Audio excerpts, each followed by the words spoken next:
Good morning, everyone. Overcome today. My name is Jeremiah Nkosi, and as always, I'm not alone. I'm here with my young, beautiful wife, Tabse Nkosi. Yes, as we promised some time ago that we're gonna be coming live on every type of pod that you have, iPod, iPad, or Instagram, whatever that you choose. This is Sold Out TV. We are bringing you true content that comes from our own experiences as a journey. But the first one that we're going to target is how blended family is all about. Blended families is whereby two people with previous experiences, previous marriages, previous relationships, they come together and they start a new relationship. So this is how the series is going to be going.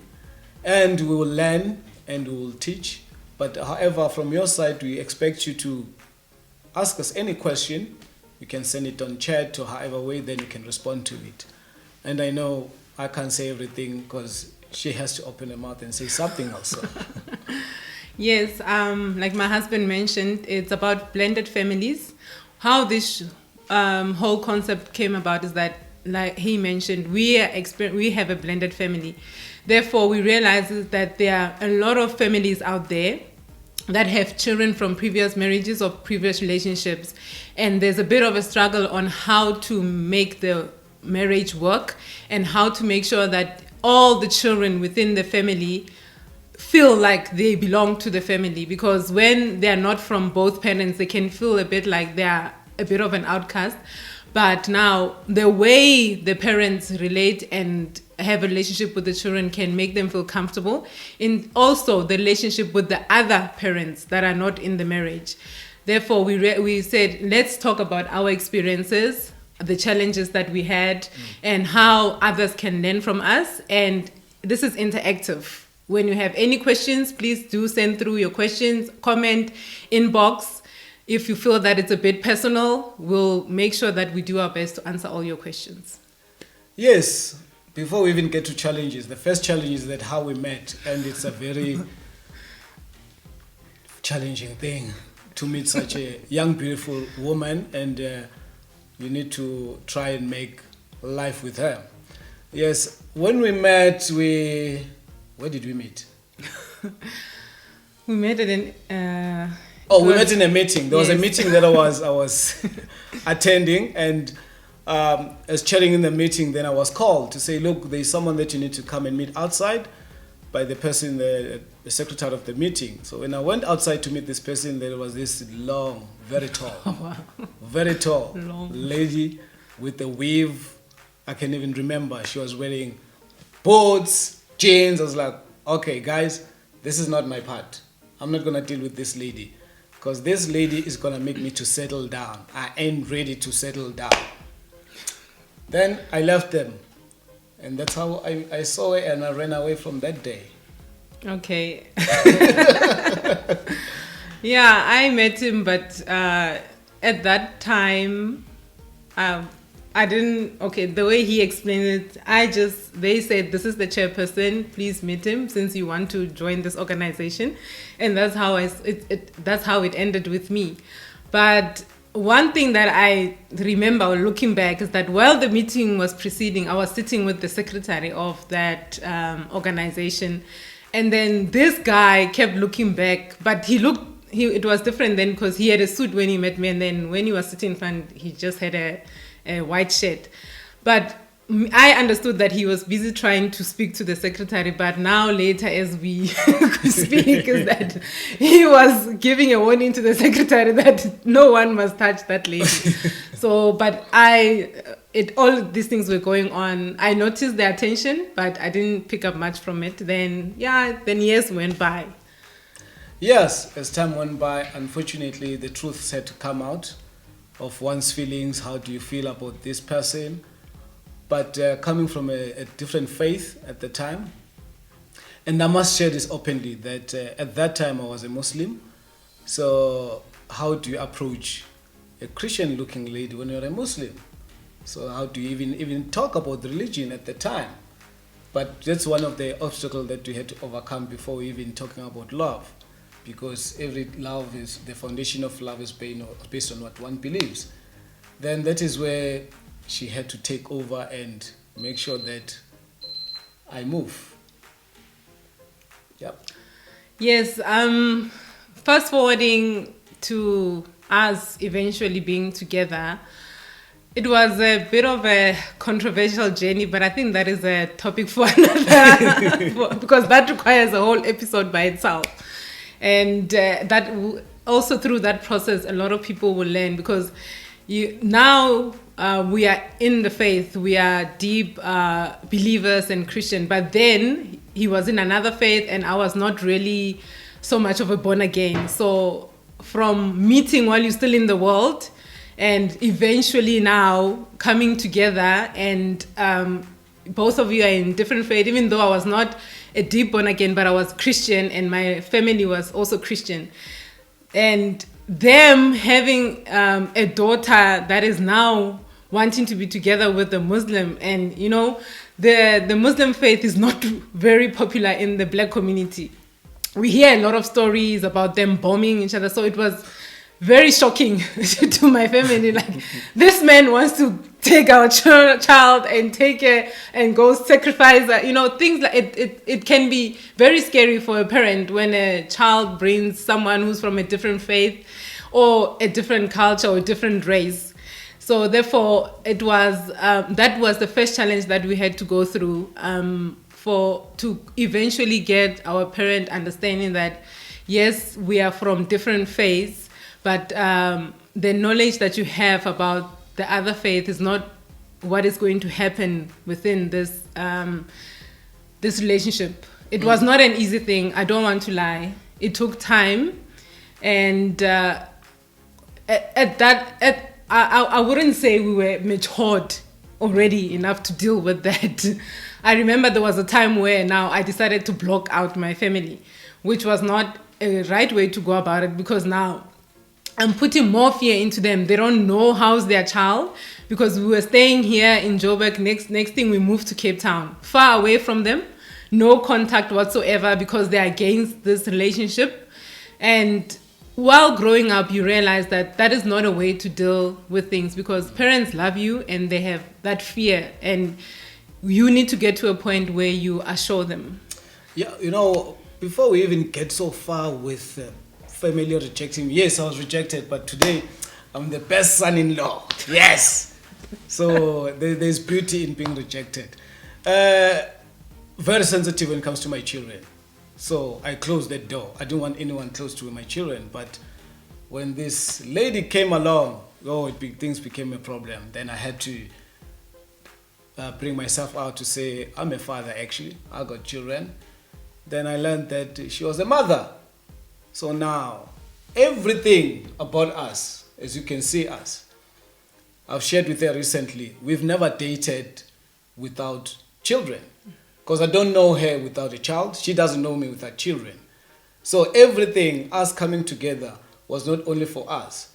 Was for me to father the children, was for her to mother the children. So if you were to ask me what makes my wife angry, I do not know. Because I never dated her when she never had a child. What makes me angry, definitely she doesn't know. Because she knows me what? As a father, then her husband. So we don't know each other as Bonnie and Clyde, you know, lovebirds walking down the park. We don't have that experience simply because we met when we have children. That is how we're bringing blended families. When you are in the process of being in a family, you are a family before you even becoming blended. So now it becomes now another milestone when these two people who now must get married. You got married as two individuals. As I said, it's two kingdoms. Her kingdom and my kingdom. We start a new kingdom called matrimonial kingdom.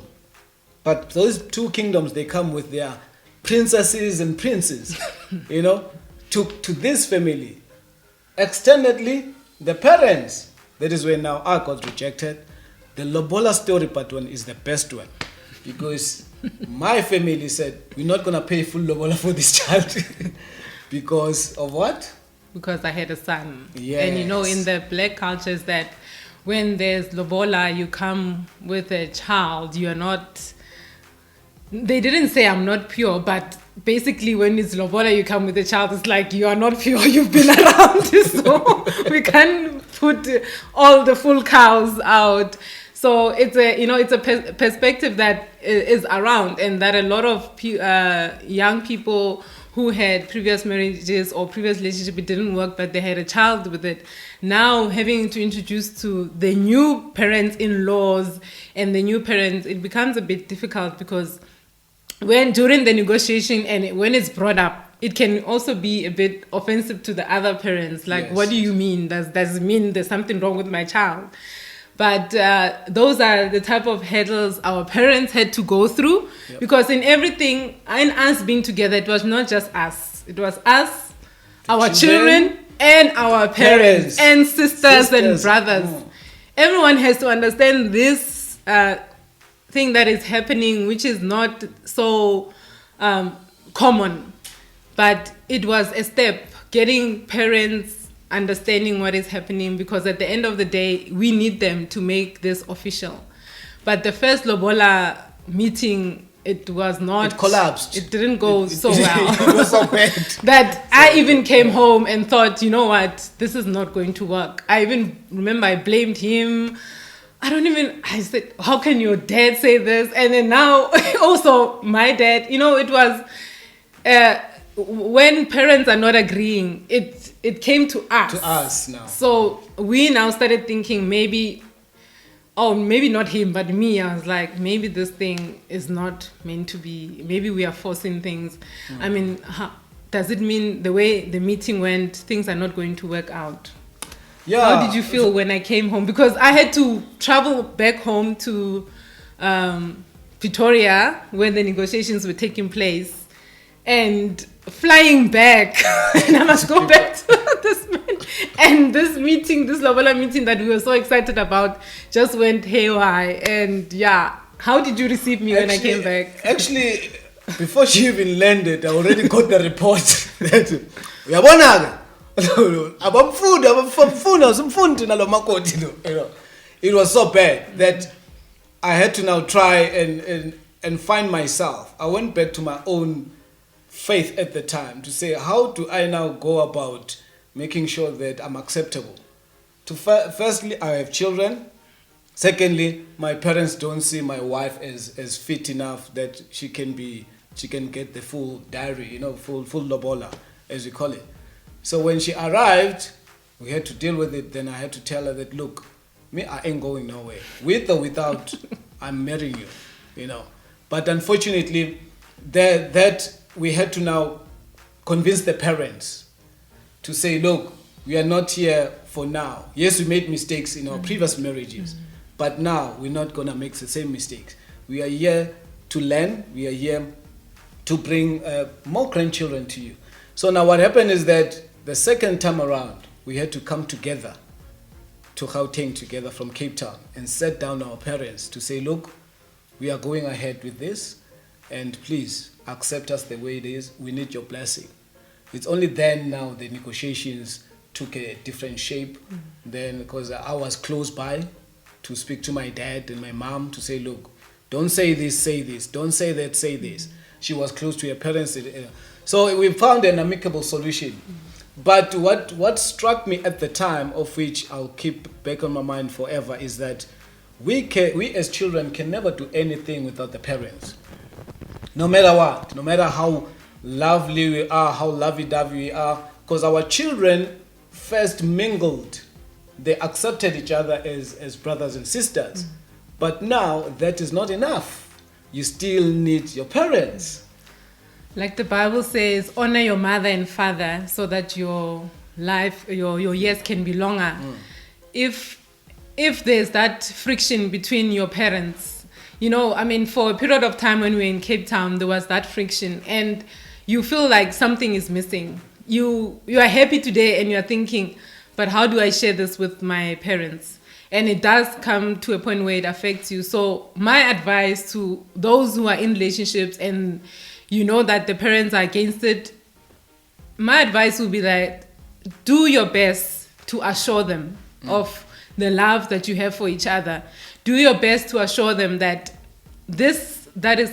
yes, you understand that the two of you coming together, it's a bit strange for them. There's a lot of doubt, there's a lot of uncertainty, but do your best to assure them that both of you together know what you are doing. Yes, there's been mistakes in the past, but those mistakes that you had in the past, you've learned from them. And that's why now you are trying to build this new relationship, and you assure them that you really need their blessings. You cannot move without their blessings. And yes, it can take longer, it can be shorter, but hang in there. Because when you are building a family, you need all aspects of your life for that support for your family to work, especially when you're building a blended family. Because there can never be a blended family without a family. So the first thing is that my responsibility is to make sure that my family, they understand that I'm building a new family. Her responsibility is to make sure that her family, they understand that she's building another family.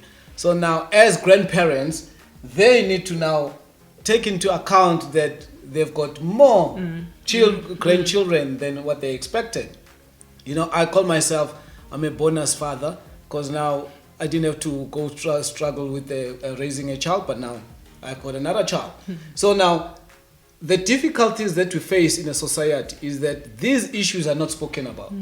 As couples, we hide our true feelings to say, no, I'll leave my children with Ukoko or with my former wife so that they can take all the burden. But knowing deep down inside that I really want them to be with me. And the same thing with my wife. So bringing children together, because the first thing we did, we took them away where we could be just us and the children. We all get together to know each other. I remember my daughter said the things that made me, I was like, I'm not going to get out of this relationship.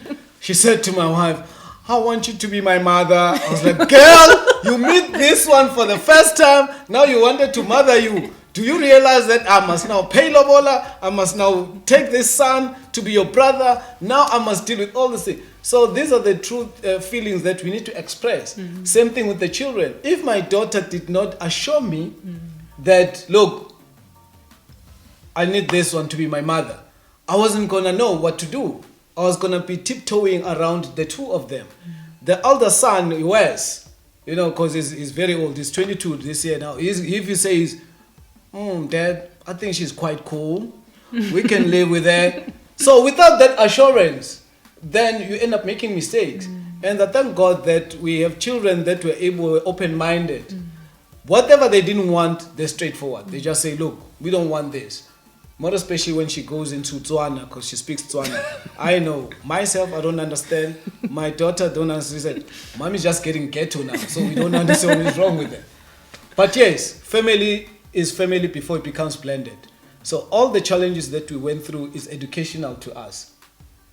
And all the challenges that we are through right now, as we're sitting, they're educational to our children. So that they don't see themselves as outcasts, they don't see themselves that they're the ones who are pulling the family down. No, it's a building block. We are growing all together.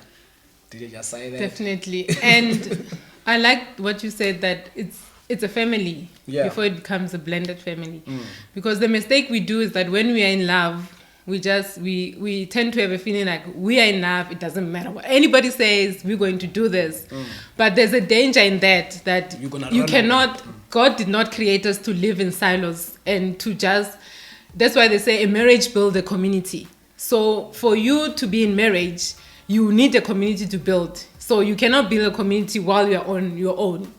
Therefore, the difficult part about getting married and you have kids from other marriages that it's no longer about just the two of you. Yes. You need to think about the children that you bring together, the parents of the children that you bring together, because obviously when there was a breakup, there were issues there. So how do you make sure that when you bring a new mother or a new father into this child's life, how is the other father going to take it, or how is the other mother going to take it?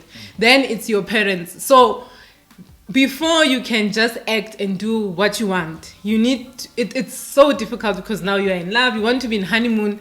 There's no such thing. Honeymoon, forget. There's no honeymoon in the blended family. No. There's no honeymoon. You still have to worry about how do I introduce my child to this man? How do I introduce my daughter to this woman? What if now things go wrong? They don't agree. And some parents do deal with that. Kids don't want this new mother. Kids don't want this new father. And don't worry, we will have an episode where you get to hear from our child. You know, maybe we were too distracted. We brought them all together and they're like thinking, what are they doing? Yeah. We need to hear it from the children as well. When the blended family comes together, how are they feeling? Because there's a feeling that this mother is going to take my place, or this father is going to take my place. Yes. Now they're going to be so in love, they'll forget about us. Children do have those thoughts. So in bringing that family together, you need to think of that. The thoughts of the children, that you need to assure them, I'm not here to take your place. The thought of the other parents, like my daughter has a mom. The daughter and the son, they have a mom. I need to behave in such a way that I do not look like I'm trying to take them away from their mother. Yes. Because the other parents also have their fears. Will this woman treat my children with love? Or, you know, I mean, we have lots of stories about stepfathers and stepmothers. Yes. And we cannot blame anyone for having fear when their child now has to have a stepmother or a stepfather. Yes. And it is up to you as the people who are bringing together a family to assure the other parents that, yes, I'm now going to be a second mom. Like, I love my kids. They call their mom Mommy 1 and I'm Mommy 2. So and I believe that also assured their mom that, Mom, you still have first place in our lives. Yes. This is a mom that we got because our father got married to her. But you need to do that. There mustn't be competition, because as soon as you try to show the kids that I'm better than your mom, that's where everything go wrong. The same thing with the father. As soon as you start wanting to take the other child's father's place so that he forgets about the father, that's where everything goes wrong. You need to include everyone's feelings. It's a journey. It takes long, but it is worth it at the end. Because if we had to just disregard everyone else, to this day, we'll still be having fights and disagreement amongst each other. Because at the end of the day, they are children from other parents, and you need to make this new marriage work with the children inside.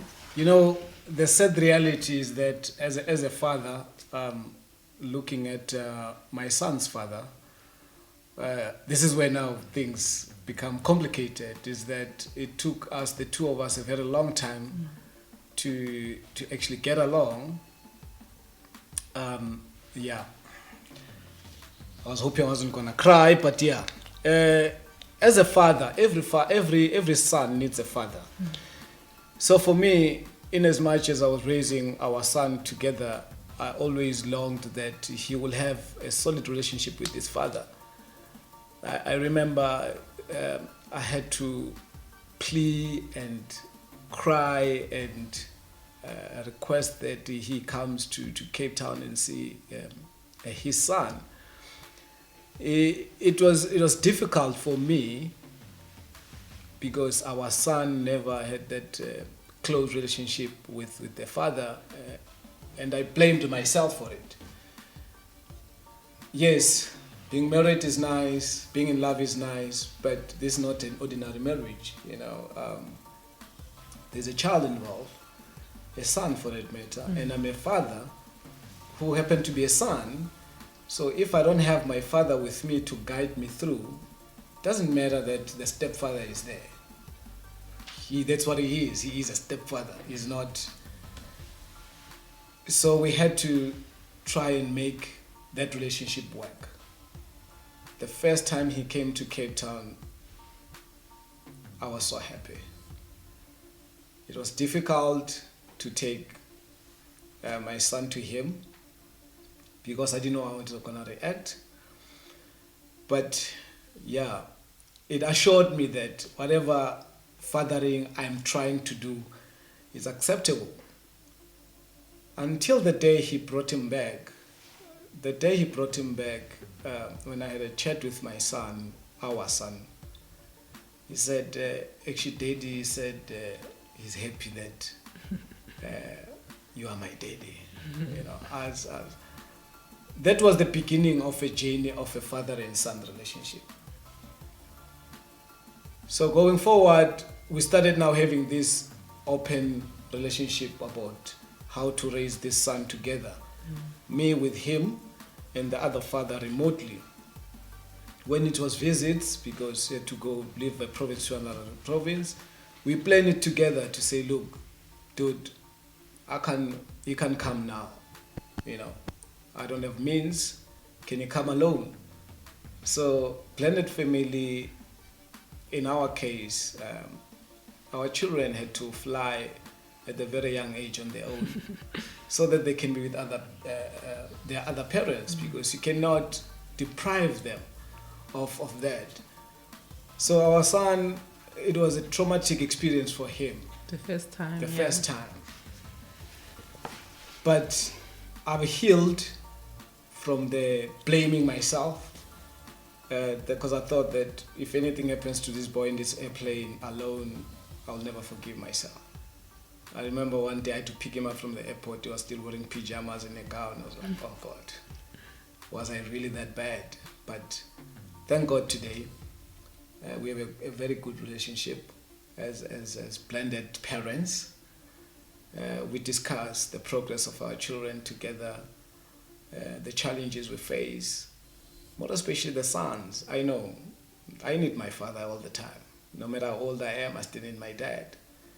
So if you don't have a dad that is supportive, you'll never be a good man. You can be a good husband, but as a man on your own, it's going to be difficult. Well, sorry guys, I had to...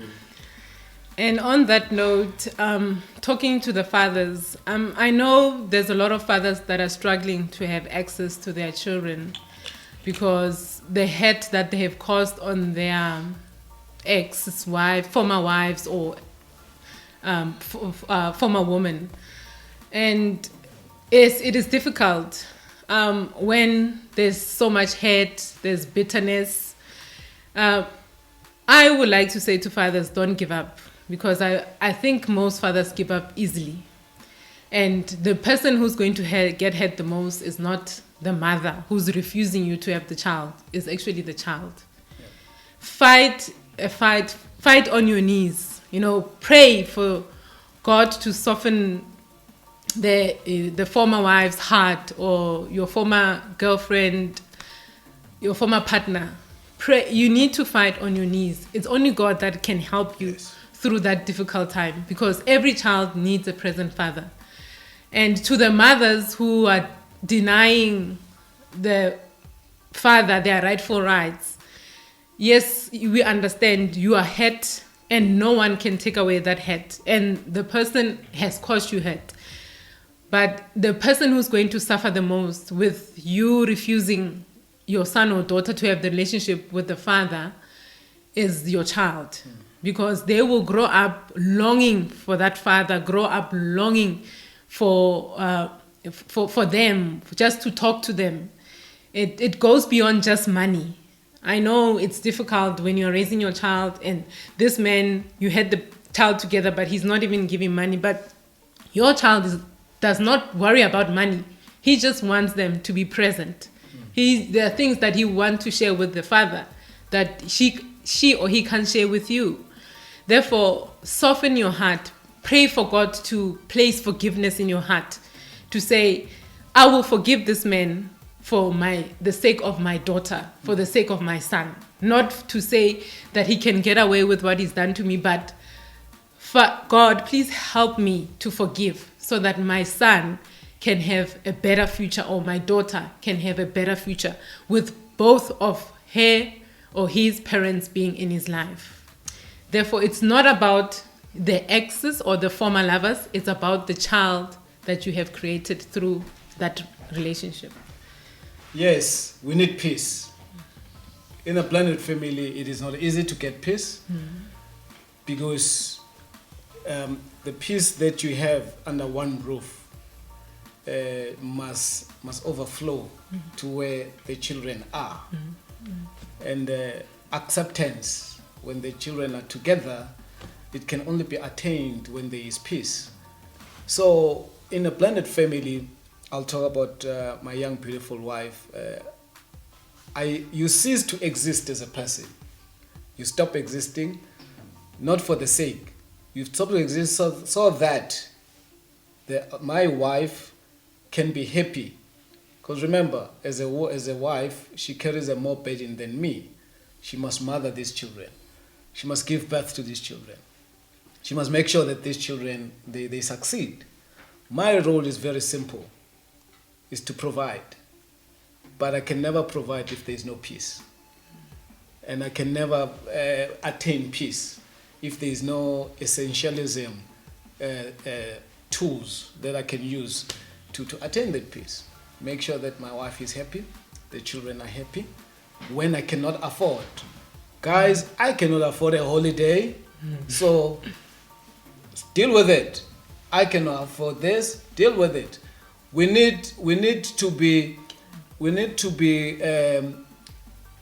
truthful in a blended family, so that we are able to know what is happening within each other. It does not stop us from loving each other if there is issues. Issues are there to make us stronger. Issues are there to take us to a new level in a marriage.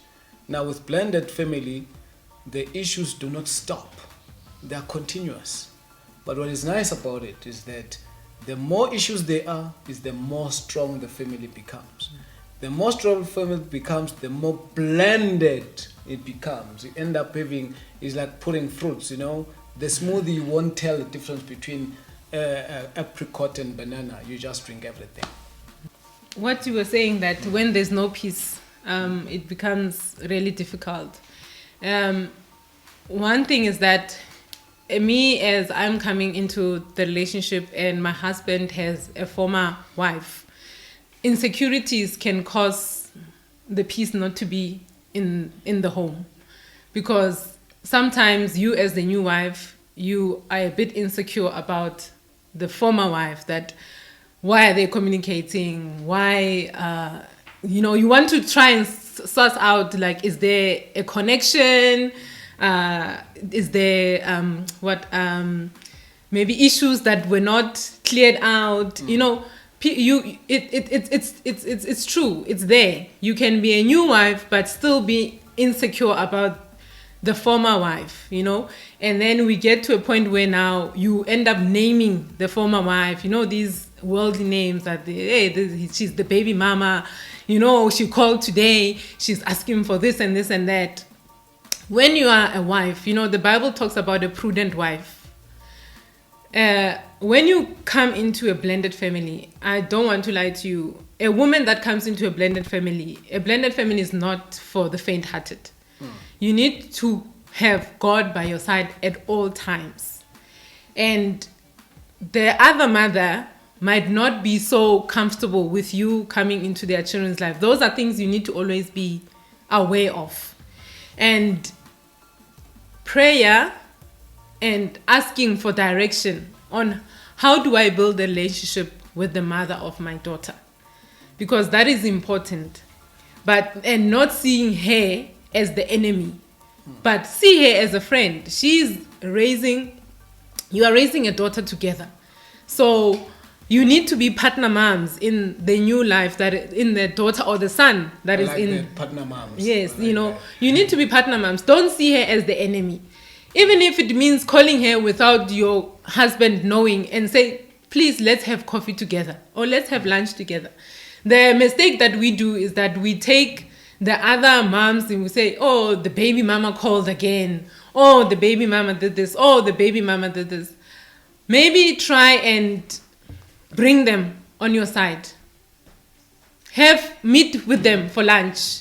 Have coffee together. Sit down and understand her fears. Understand her and what is it that she's not certain about. Speak to her about your fears as well, and speak to her about your insecurities.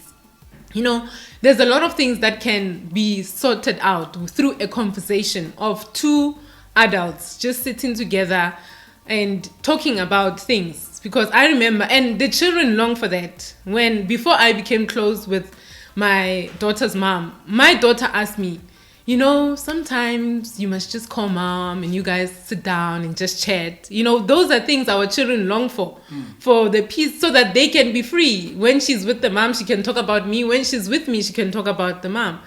And those are the things. The same thing with the dads as well. find a way. You take the first step. Don't say no, they're unreasonable, they make unreasonable demands, things like that. Take the first step. You be the bigger one. You're building a marriage, so this situation is never gonna go away. If your goal is to have this marriage forever, then that means you're always going to have the mother and the children in your life forever. So it's about time you now take charge and say, I'm not going to give up until I have a good relationship with the other mother, until I have a good relationship with the other father. I'm not going to give up. I'll pray about it. I'll ask my prayer partners to pray about it. I'll be on my knees for it. There's nothing God cannot do. No matter how long it takes, there's nothing God cannot do. And we need to get to a point where we stop acting like a baby and saying you are always taking her side, fighting with your husband. No, you need to put down your foot. She needs to understand who's the woman in this house. No, do it the best way you can. Go on your knees and fight on your knees, so that your relationship with the mother of your daughter is well. The same thing with the men. I found that the men don't have such issues, honestly speaking. Most men, they find a common ground and they find a way. As women, we call each other names. And also to the mothers that are outside the marriage, try to understand the new wife. I know sometimes us as the new wife also can act because we are insecure and we can be mean to you and things like that. But when the two of you become civil with each other, it's amazing what your relationship can do, to the impact that it can have on your child. And those are not the things we see. I want to show my husband I'm right, and the other mother wants to show that I'm right. This woman doesn't want me because she's insecure about me. But sit down together, have a conversation. God has given you a gift to be partner moms and raise this wonderful life together. See it as an opportunity and not as a threat, because where children are involved, things can only get better and wonderful and special. Like now, my daughter's mother and I, obviously at the beginning, it's a new thing, but we did our best together on her side and my side to understand each other. And today when we talk about the child visiting, it's between me and her. She asked me, you would be able to pick her up, and we are enjoying that conversation, because the same thing with my former husband. When it was us communicating together about the child visiting, it will always be war. We'll never get to an understanding. And I appreciate his wife so much, because when we talk about the child, I talk to the wife. The wife is the one who communicates with me. What does the child need? And I appreciate that. When you enter into a marriage where that the father has a son somewhere else or a daughter somewhere else, also be that motivator to your husband to say, look, that daughter and that son needs you in their lives. Whatever happened between you and their mother, in a blended family, the wife plays a huge role. The father can try to have a relationship with their son or daughter, but if you and the wife, you are not accepting that, it will fail on his side and he will end up having to choose you. I wouldn't be comfortable with my husband choosing me over their daughter or their son, because that son probably need him more than me, or the daughter need him more than me. So this is broad. You need to have a broader way of approaching things. And if you feel that, no, I'm not comfortable with my husband talking to the ex-wife all the time, take charge. Contact the woman. What does the child need? That's what my former husband's wife is doing. She calls me. Does the child need any winter clothes? Would like the child to visit? How can she come? The same thing. My former husband communicates with my husband. There's this, they plan together. I saw this, what about this? Things like that. And that works out much better than you as the wife trying to assure your husband, no, there's nothing between me and it works much better when the other parents and the new parents are civil with each other, because you find you tend to have happy kids. Yes, that journey does not happen in one day. Like Rome was not built in one day. It's a journey. And during the journey, all I'm going to say is never give up. Because the results of you finally being this big family for your children is the best results ever. Yes, it's a beautiful journey. As we conclude, talking about the big family, it will be very lovely one of the days. You see the entire blended family. Amen. With the new ones, old ones, everyone together, because it takes a lot of patience and endurance and takes a lot of tears. You need to cry till you can't cry no more, but it is worth it. Trust you in me. Raising children for the sake of their future is the best gift that you can give to them. Money will run out. Inheritance will run out. But time spent with the children will be appreciated forever, because you're building memories, you're building love, you're assuring them you are not there for yourself. We are together. Myself, young beautiful wife, is not for us anymore. It is for our children. Because the future that they'll have, it will cascade to our grandchildren. I still want to see my grandchildren. But now if I don't have a blended family, I'll never see my grandchildren. I need to live beyond my grave. How do I live beyond my grave? To ensure that we live such education as blended families. And I just want to share one moment of the tears, because this is not only glory and wonderful. I remember when we moved here, what most people didn't know, we moved here because my husband said he wants to get married to me. And I said, you have children, so we cannot be building this new marriage with my child and then you have children in another province. Then I got an opportunity at work to move to the province where the children were, which was in Cape Town. That's how that was the motive behind moving to Cape Town, to start to build a new marriage with all our children in one province. Like I said, don't give up. But when we got to Cape Town, after moving everything, our lives, everything, our parents not understanding what is going on, we got there and we found out that the mother of our children had been offered a job in another province. That was the most difficult thing to deal with, because you've changed everything in your life. And that taught me one important thing: communication. Yes. We had this plan figured out, but we didn't communicate with the mother of the children. We didn't communicate with our parents. Yeah. They just saw us packing up, going to Cape Town. They didn't know. This will be the first time they hear this. And the mother of our children took the children, and obviously she's got a job offer. She's not going to stop her life because we moved in. The day they had to move, I couldn't even go to the airport. My husband went alone to take the children away. It was the most painful day ever. They were crying. I don't even know what was happening to people who were watching them. They were in tears, crying like babies, because this is not how we saw this turning out. We thought, finally we're going to have honeymoon with all our children. No, but there was something else. And after I was a bit also upset to say I had to move jobs so that this man can have a relationship and we can have a relationship with the children. Now they're leaving. I could have had an attitude towards their mother, but it's not her fault. She didn't know why we are coming there. But it hurt, because now the whole perfect picture went away in just one moment. But we never gave up. I didn't give up. It was difficult, but I felt, what? Let's see what Cape Town has for us. And a lot of good things happened for us in Cape Town. Not what we thought, but why I'm making this example is that not everything is going to go the way you've planned it.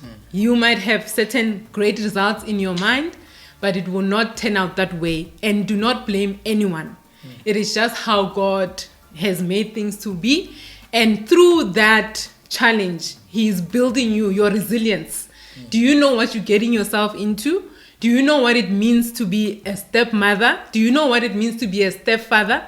There's a lot of things that work with your character, your personality, because your love now does not only extend to your blood, flesh and blood. God is training the love of Christ that He calls unconditional. Now you must love a child that is from another parent that you have no blood connection, but you must still have the same love you have for your own flesh and blood. Yes, as we conclude, please take this from us. We are walking this journey. It's a beautiful journey. Communication is the key when it comes to blended family. Express your innermost fears, your desires, your expectation. Uncommunicated expectations will never come to pass.